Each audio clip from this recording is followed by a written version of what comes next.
एक इच्छा कृष्ण के हृदय में बच गई, और वो इच्छा ये थी कि राधा रानी को मुझसे प्रेम करके कौन सा आनंद मिलता है, मेरे अंदर ऐसा क्या है जो राधा रानी को आकर्षित करता है। ये बात कृष्ण कैसे जानेंगे बेचारे। कृष्ण सबके हृदय की बात जान सकते हैं, लेकिन राधा रानी के हृदय की बात समझना इम्पॉसिबल है। तो राधा रानी के प्रेम की क्या महिमा है, ये बात कृष्ण नहीं समझ पा रहे थे। और तीसरा, राधा रानी को मुझसे प्रेम करके क्या आनंद मिलता है, जबकि मुझसे प्रेम करके तो राधा रानी को कष्ट ही मिलता है, क्योंकि मिलन तो कुछ देर का होता है, लेकिन विरह तो हर समय रहता है। फिर भी विरह मुझे छोड़ क्यों नहीं देती है, मेरे विचार में हमेशा क्यों खोई रहती है, क्यों हमेशा मेरा नाम लेती रहती है। अब कृष्ण इसको समझे कैसे बेचारे, वो तो भगवान है ना। अब समझिए, भगवान होना भी कभी कभी, मैं इसका प्रत्यक्ष उदाहरण दे रहा हूं। कुछ दिन पहले प्राइम मिनिस्टर का एक पॉडकास्ट आया था, वो कामनाथ क्या जेरोधा का फाउंडर, उसके साथ पॉडकास्ट आया था। उन्होंने बोला कि मैंने एक बार मैं जब चीफ मिनिस्टर था तो मैंने सोचा कि सारे को अपने स्कूल फ्रेंड्स को बुलाता हूं, सुना था आपने। लेकिन क्या हुआ, उनको सबको अच्छा लगा लेकिन मुझे अच्छा नहीं लगा। क्यों? क्योंकि मैं उनके अंदर दोस्त खोज रहा था, वो मेरे अंदर चीफ मिनिस्टर खोज रहे थे, है ना।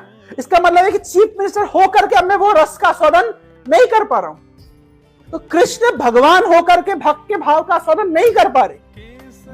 तो भगवान कृष्ण के हृदय में लोभ जागृत हुआ, कभी मैं भी तो भक्त बनूं, जरा देखो भक्तों को क्या आनंद मिलता है। सुबह सृजन फेस्टिवल में रहते हैं, शाम को पटिया पहुंच जाते हैं, माला लेके हरे कृष्ण करते रहते हैं, पार्टी जाना छोड़ दिया है, मॉल में जाना छोड़ दिया है, नॉनवेज छोड़ दिया है, पीना छोड़ दिया है, खाना छोड़ दिया है, परिवार वालों को छोड़ दिया है, यहाँ सुबह से लेकर पटिया में पूरियां बेल रहे हैं। ऐसा कौन सा आनंद आता है मेरे भक्तों को, जरा मैं भी तो आस्वादन करूं।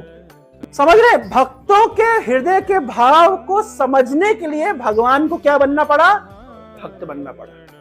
यह है रीजन क्यों चैतन्य महाप्रभु आए। अच्छा, भक्त बनेंगे तो दो चीजें करेंगे। क्या क्या करेंगे? एक तो भक्त बनेंगे तो भक्त के भाव का आस्वादन करेंगे, समझेंगे कि भक्त कैसा होता है।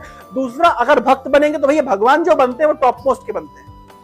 तो भगवान बनेंगे तो टॉप मोस्ट बनेंगे, तो भक्त बनेंगे तो टॉप मोस्ट बनेंगे। इसलिए जब भगवान भक्त की लीला कर रहे हैं तो टॉप मोस्ट भक्त की लीला कर रहे हैं, और जब टॉप मोस्ट भक्त की लीला करेंगे तो फिर भक्ति करना सिखाएंगे भी। तो चैतन्य महाप्रभु ने न केवल भक्ति का आस्वादन किया है, हमको भक्ति करना सिखाया भी है। और सिखाने के लिए क्या व्यवस्था है कि मैं तो लीला करके चला जाऊंगा, आगे कुछ होने चाहिए ना, कुछ व्यवस्था कि ये शिक्षाओं का प्रचार प्रसार होता रहे। तो उन्होंने कहा चिंता मत करो, मैं अपने सेनापति भक्त को भेजूंगा, वो एक ऐसा आंदोलन खड़ा करेगा, एक ऐसा मूवमेंट बनाएगा, एक ऐसा इंस्टीट्यूशन बनाएगा, जो आएगा भक्ति सीख के जाएगा। कृष्ण आते हैं चैतन्य महाप्रभु के रूप में भक्ति का आस्वादन करने के लिए और भक्ति सिखाने के लिए।